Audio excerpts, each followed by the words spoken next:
हरि ओम. सार्थक वाटे झाली या वेचाचे, जीवनगाथा एका तपस्विनीची. या शीर्षकांतर्गत पूजनीय स्वामीभक्त डॉक्टर सुषमाताई वाटवे यांच्या संकलित आत्मवृत्ताचं वाचन आपण ऐकत आहोत. आज ऐकूया यातील प्रकरण 5, सद्गुरू कृपेचा परिसस्पर्श, याचा भाग 6. 1976 दसऱ्याचा दिवस, संध्याकाळची वेळ.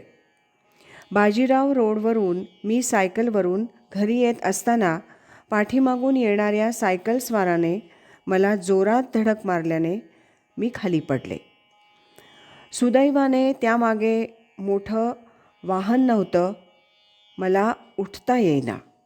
माझ्या लक्षात आलं की माझ्या गुडघ्याला जोरात मार बसलाय.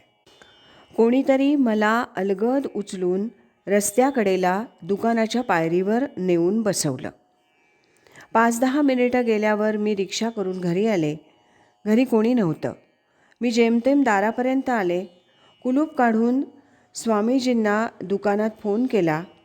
मिलिंद कॉलेजला आणि श्रीयुत वाटवे मुंबईला गेले होते. शेजारच्यांना बोलावून आणलं. तोपर्यंत सौ सरलाताई आल्या. हॉस्पिटलमध्ये नेऊन गुडघ्याला प्लॅस्टर घातलं. आता 15 दिवस पूर्ण विश्रांती. रात्रीची प्रवचनं बंद. पण मिलिंद प्रवचनांची टिपणं घेऊन येत असे. दिवसभर मी घरी एकटी. कॉलेजला जाताना मिलिंद जाळीच्या लोखंडी दाराला कुलूप लावून शेजारच्या दुकानात किल्ली ठेवून जात असे. त्या एकांताचा उपयोग मला साधनेसाठी करता आला. दिवसातून 2-3 वेळेला ध्यान, नाम, ग्रंथवाचन, लेखन. खूप आनंदात दिवस जात होते. 15 दिवसानंतर मात्र मी प्रवचनाला जाण्याचं ठरवलं. आमच्या घराजवळ राहणारे एक तरुण साधक मला दररोज स्कूटरवरून प्रवचनाला नेत आणि परत घरी पोचवत. आजारपणाचा उपयोग साधनेसाठी कसा करून घेता येतो याचा धडा मला यातून मिळाला. त्यामुळे कुणी आजारी असेल तर मी त्यांना सांगते, बसून अगर शांत पडून ध्यान, नाम, वाचन करायला हरकत नाही. त्यानं देह दुःखाचा थोडा विसर पडतो आणि साधना होते. उगीचच 4 मंडळी जमून आजारपणाविषयी चर्चा करून काय साधणार? असह्य वेदना असतील तर गोष्ट निराळी. त्यानंतर पुढे देखील बारीक सारीक दुखण्याचा उपयोग मी साधनेसाठी केला. गेल्या 1-1.25 वर्षात प्रकृती ठीक नसल्यानं साधना, ग्रंथलेखन बऱ्याच प्रमाणात होऊ शकलं.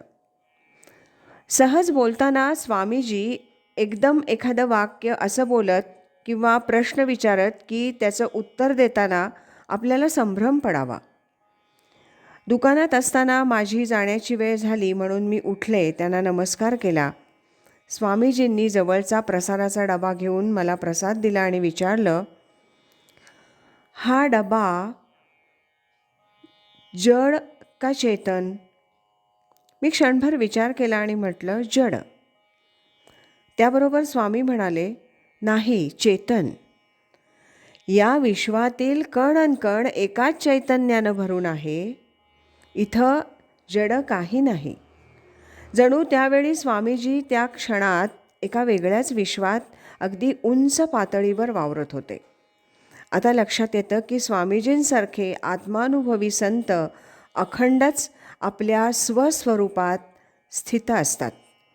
आपल्या भोवतालच्या सामान्य लोकांसाठी ते अधूनमधून देहभावावर येऊन आपल्याशी संवाद साधत असतात आणि आपल्यालाही त्या आत्मभावात स्वरूपबोधावर नेण्याचा प्रयत्न करत असतात. एकदा स्वामीजी मला म्हणाले, मी आणि तुम्ही 2 नाही. सद्गुरूंनी शिष्याला असं म्हणावं. क्षणभर मला खूपच आनंद झाला. परंतु लगेच लक्षात आलं की हे वाक्य आत्मरूप झालेले संत कुणाच्याही बाबतीत उच्चारू शकतात. ते स्वतः आत्मभानावर, म्हणजे मी देह नसून आत्माच आहे या बोधावर अखंड असतात आणि समोरच्या व्यक्तीला, वस्तूला आत्मरूपानंच पाहत असतात. मीच हे सर्व विश्व नटून आहे असा त्यांचा अखंड बोध अनुभव असतो.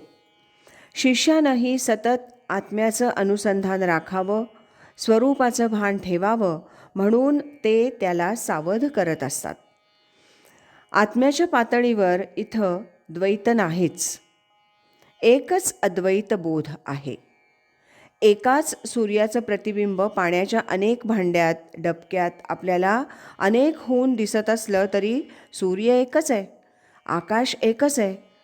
तसा एकच परमात्मा जीवरूपानं प्रत्येकाच्या अंतःकरणात वास करत असतो.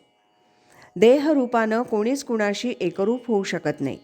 प्रत्येकाचा रंग, रूप, आकार वेगळा, स्वभाव वेगळा. एकाचं शारीरिक दुःख दुसरा घेऊ शकत नाही. जीवभावावर दुसऱ्याचं सुखदुःख थोडंफार अनुभवता येतं. आत्मभावावर मात्र सारं एकच असतं. आज इथेच थांबूया. यानंतरचा भाग 7 आपण उद्या ऐकूया. अखंड करी सोहम ध्यान, कृतार्थ जीवन होय त्याचे. हरि ओम तत्सत.